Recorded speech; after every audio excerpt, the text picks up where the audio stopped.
Okay guys, mabuhay, maligayang pagbabalik sa aking YouTube channel, ang bongga-bongga na naman ito. Actually, kanina ko pa ito nakita na isulat ko na nga ito sa aking column sa Abante at syempre, gagawin ko pa rin ito ng vlog kasi ako talaga, matagal ko nang nakilala si Christine Reyes, starstruck pa lang at syempre si Michael Gumabaw kasi dahil bata rin naman siya nag-start at sa ABS-CBN siya talaga. So, hindi masyado. Lately na lang, nung nag-viva-viva na siya, yun na lang namin madalas na i-interview. At saka si Michael Gumabaw kasi hindi naman siya talaga parang kasi sa mga kasabayan niya dati, di ba, puro mga big stars. So, hindi siya masyadong, kumbaga yung pag sa press con, hindi siya yung laging nilalapitan. Alam niyo na yung ibig ko sabihin. But anyways, at eto na nga, no, first time ko silang nakita together nung press con kung preview ng series nila sa TV5 ngayon. So, yun pa lang, doon pa lang nakita mo, parang nag-iba na agad si Christine Reyes. To be honest, si Christine may pagkaano yan,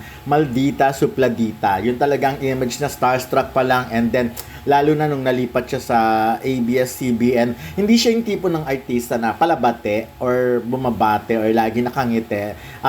Hindi ko alam kung anong attitude meron, kung nahihiya ba o talagang suplada. Kasi lagi siya nakatungo, hindi siya tumitingin sa mga tao. So, lagi siyang tingin mo may problema. Ganon yung dating niya sa amin, no, na ang experience namin sa kanya. Ang layo-layo niya sa sister niyang si Aramina na talagang very sweet, accommodating, and palabate, pabeso, yung malayo pa lang, talagang kagigiliwan mo na. At saka parang si Ara kasi halos lahat kakilala niya. She makes it a point na makilala yung mga showbiz press, yung mga si Christine hindi ganon, hindi hindi nagmamarka masyado sa kanya yung mga showbiz press. Hindi siya ganon ka, kaya nga parang feeling mo hindi siya bagay mag-artista at the time because yung PR wala sa kanya yon. Siguro yun, hindi talaga ganun ang personality niya. Or at the time, marami siyang hugot sa buhay, which is eventually lumabas naman, diba, na marami talaga siyang pinagdaanan.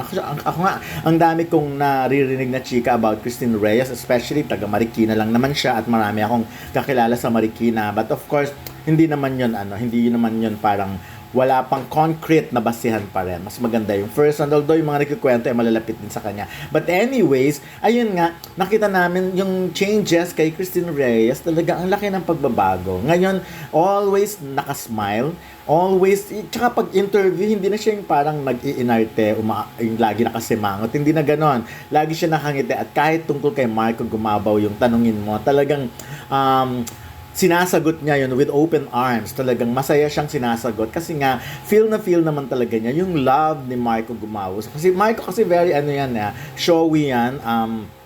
Siya yung tipo ng hindi siya matago talagang siguro naman kasi sa tagal din naman niyang walang girlfriend, so ngayon may girlfriend siya. Tsaka talagang love naman niya, dati pa naman yung type si Christine. So ngayon very showy talagang kung anong tanungin.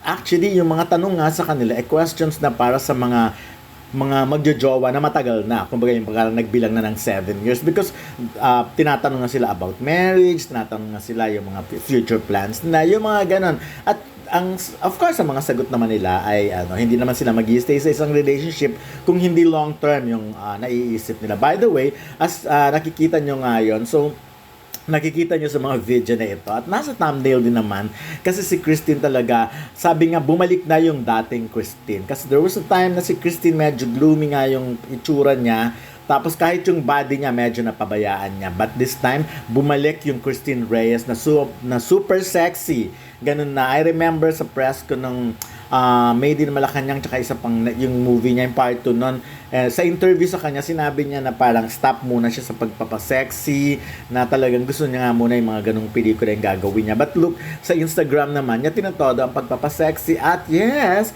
ang daming shots sa IG na talaga lambas ang kanyang puwet. Talagang maluwag ang Instagram pagdating sa mga sex. Dito kasi sa YouTube konti lang yung mga naka-swimsuit. May mga reminder na pambata kasi itong channel ko. So, may mga ganon. But anyways, ayun kung gusto nyo na makita ang puwet, ang abs, ang kasex, ang kagandaan ni Christine, pwede kayong pumunta sa kanyang Instagram account. But ako lang, may share ko lang, Naaliw lang ako kay Christine kasi ang laki ng pinagbago. Iba talaga pag in love ang isang tao, nagbabago ang pananaw niya sa buhay, nagbabago ang attitude niya. Kung yung dating laging nakasimangot, feeling mo hindi masaya sa buhay niya at laging may mga hugot, ngayon laging nakangiti at talagang alam mong inspired and sobrang in love. So sana nga kaya wish ng marami na maging talagang mauwi sa kasalan ng lahat. Maging sila forever.